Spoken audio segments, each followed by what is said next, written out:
Reels are still the fastest way to reach people on Instagram in 2026. But the only thing that changes faster than Canva is the Instagram algorithm. So today, we're going to build 3 current Reel styles entirely inside Canva in just a few minutes. No awkward filming required, unless you really want to.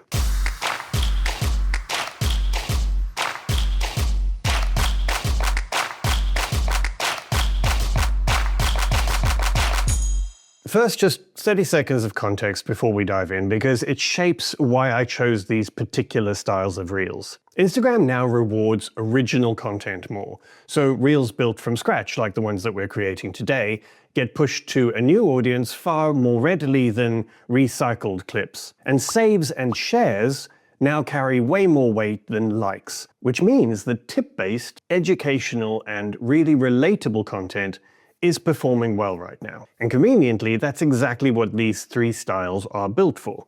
The first style is really just an update of one that I've covered before, and it still works incredibly well. The idea is actually very simple. It's just a softened stock video or B-roll that plays in the background, and your key points appear on screen one by one as text. No talking head or voiceover required. The focus is on emotion and on good narrative content. Start with a blank Instagram Reel template in Canva. And next we choose our background video. And remember, when you go to the Videos tab and search, you can also filter by orientation. So choose vertical, and you can also filter by color palette, which makes it easy to find the right video for you so much faster. I would pick something with gentle movement, so flowing water, someone walking, a blurry coffee shop background, or maybe a softly lit workspace, whatever fits your particular niche or the story that you're telling, and isn't too distracting. And of course, if you do have your own B-roll, absolutely use something that is uniquely you.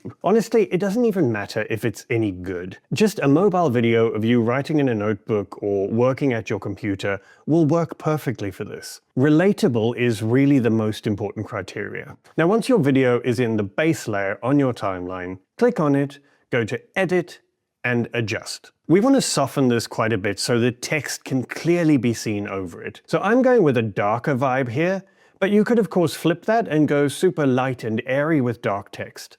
Totally up to you and your brand style. So for me, I'm going to drop the contrast almost all the way down and bring the brightness down a bit too. This just keeps color in the video and keeps the feel of it, but softens the harsh light and dark contrast that sometimes makes text a bit hard to read. Or another option you have is you could add a rectangle to the canvas, fill it with a color that works for your brand, and then drag it in the timeline to cover the whole video length. Then just adjust the transparency so the video is still visible, but filtered behind that brand color that you filled the rectangle with. It gives you like an extra layer of customization over the look and feel, and it's easy to control the transparency. Next, add your main heading. This is obviously your hook, so make it specific and strong and instantly relatable. Format the font and the color for your brand, and size it so it fills roughly 1/3 of the canvas. And then go to animate. So for a heading, a fade or a typewriter animation is simple but works really well. Now add your next line of text just after that heading in the timeline. Just place your playhead there, hit T on your keyboard to add a text box, and then paste your copy in.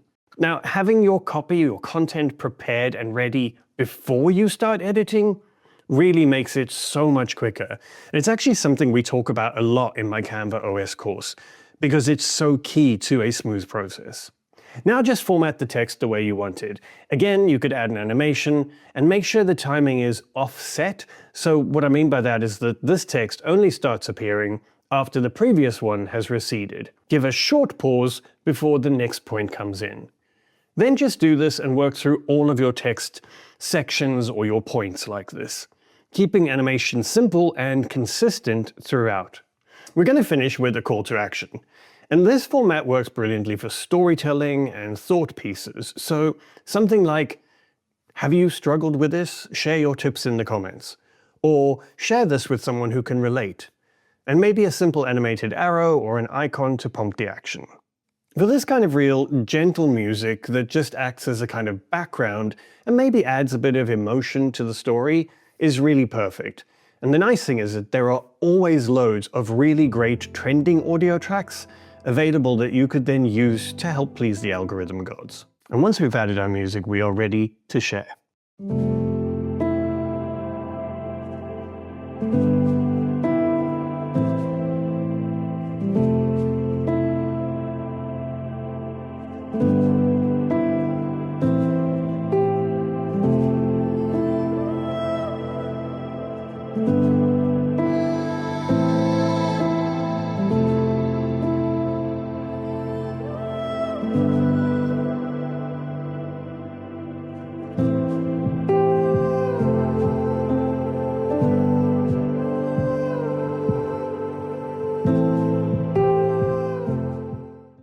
The second style reel we're going to do is actually getting a huge amount of traction right now. And the reason is that it's clean, it's really clear, and it's designed to be saved, which is obviously brilliant for the algorithm. And ironically, by using really simple, plain colored backgrounds and text, it makes it stand out in a feed that's full of B-roll. The idea is that you essentially build 4 or 5 strong typographic slides inside a Canva reel, each one with one tip or idea. And then we connect them with smooth transitions, so the whole thing flows one into the other as a cohesive video. A video carousel, if you will. So start again with a blank Instagram reel canvas. And for this style, we're not using a video background. We're just going with a solid color or maybe a simple gradient. So add a blank background and change the color to one of your brand colors. Of course, slide 1 is always your hook. Big, bold text, the kind of statement that makes someone stop while they're scrolling and think, oh, I need to know more about that. Adjust the timing so that your text is on screen long enough to read. Or if you really want to play the social media game, you could make it just short of being long enough to read so that people watch through again or they pause it. It's a sneaky little trick, but it does help to boost watch time. And of course, make sure that the color stands out from the background. Now add a simple animation if you want to add a little bit of interest to that. Then we're going to use the split tool to cut the base track after that first text box. Change the background of the base color to another of your brand colors, and add your next tip or sentence. And do that for all of the content that you have as we did before. Keep each one short and simple. You want this to be easily scannable. A quick way to do this is to just duplicate the text box that you've just done and then just move it along the timeline and adjust what's in it. And here's a little tip for this format. Add a slide number at the bottom. Something like 1 of 4 in a small secondary font. It's a tiny detail, but it actually encourages people to keep watching because they know that there's more coming. A bit like it does on an Instagram carousel post. Next, we look at transitions. Now, click on your first background section and then hit the transitions button between those base clips. And I would suggest that you use something like a stack or flow animation or transition. Apply the same transition consistently across all the cuts. It's that consistency that makes it feel polished and makes people know what to expect. If you want to add a little interest, you could add a subtle watermark of your logo, or maybe a graphic element to highlight something in the content and tie in with your brand style. But the type should stay the focus in this format. When we're done with the text, we can then add our music. Now, personally, I would try and adjust the transitions to match the beat of the music I've chosen. And you can click on the music track once it's in your timeline, and then use the beat sync tool to do this for you. Or you could just make the adjustments yourself. But ultimately, we want something that makes a strong statement, literally with huge text and really simple motion or animation.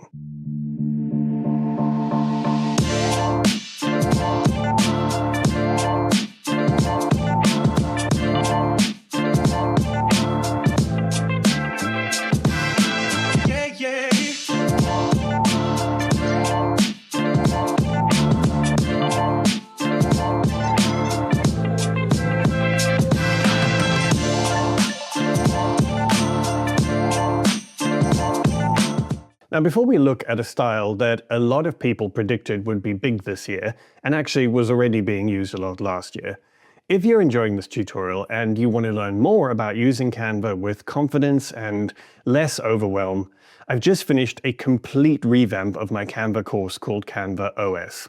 Everything has been fully re-recorded and updated with new video content, new demos, supporting materials, but it still focuses on helping you build a way of working inside Canva so that creating content feels calm and in control rather than like you're starting from scratch every time.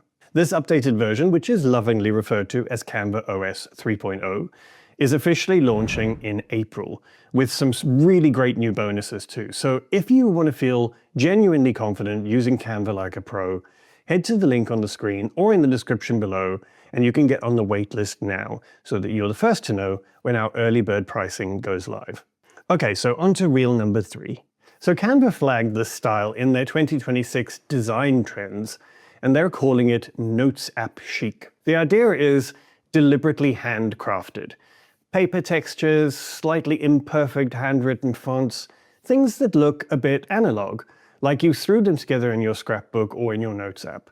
And the irony is that Canva has everything inside to do just this, so you don't even need to crack out the scissors or the glitter pen. Start with a white or a very light cream background. Go to Elements and search for paper texture, and then drop one of those onto your canvas and lower the transparency. You want to just see the texture there.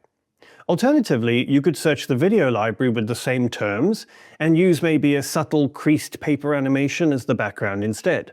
But just make sure again that you adjust the transparency so it's not distracting. For fonts, you want a really handmade vibe, so try something from Canva's handwritten collection. Honestly, there are so many to choose from.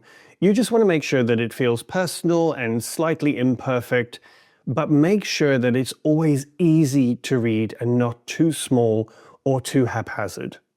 Or you could just keep it simple with a classic sans serif font or a retro LED font if you're going for more of a digital notes app feel. Then just add in your content like we did in the other examples, so you have everything in the right places and the timings work one after each other. And then once we've got the main content in, we can then add some personality and fun. Now what really makes this style work is the decoration. So search the library for things like paper cutouts or scrapbook or stickers, things like that. You'll find elements that look like torn or cut or crumpled pieces of paper. Use these as containers or frames or embellishments for your text and your images. It gives the whole reel a really layered, collaged look. So have fun with it, but just make sure that nothing distracts from the content itself, because that's where the value is. And this is where you can refine this style for your own brand look and feel. So you could go for a very soft, feminine scrapbook feel, or a very retro feel, or a very modern brutalist feel. Whatever works for you and your audience. For animations on this, don't use too many different animations, because the design is already visually quite busy.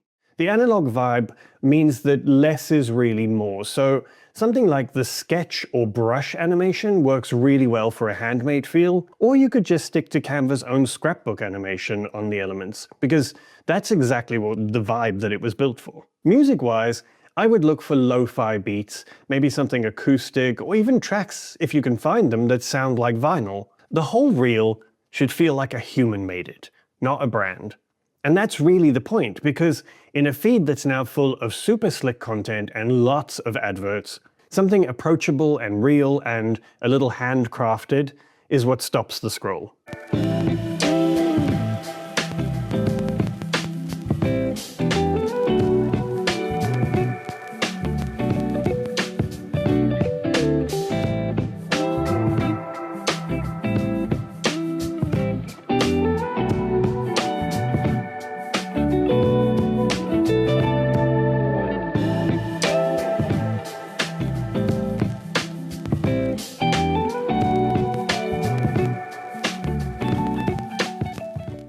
The beauty of all three of these reels is that once you've built the first version of each, you can duplicate that file, swap in some new content, and you could batch 5 reels like this in a single afternoon. This is the kind of thing that we talk about a lot inside Canva OS, creating a workflow for content creation that doesn't take hours and hours of your life. It becomes more of a system that's easy to replicate. If you find this helpful, please do make sure that you subscribe to the channel, because I would love to be able to keep creating content like this for you. And of course, don't forget to join the Canva OS 3.0 waitlist. Right, that's it, folks. Have a fabulous week. Please take care of yourselves, and remember, there are still a lot of good people out there, no matter what the news feed seems to tell us. Have a good one.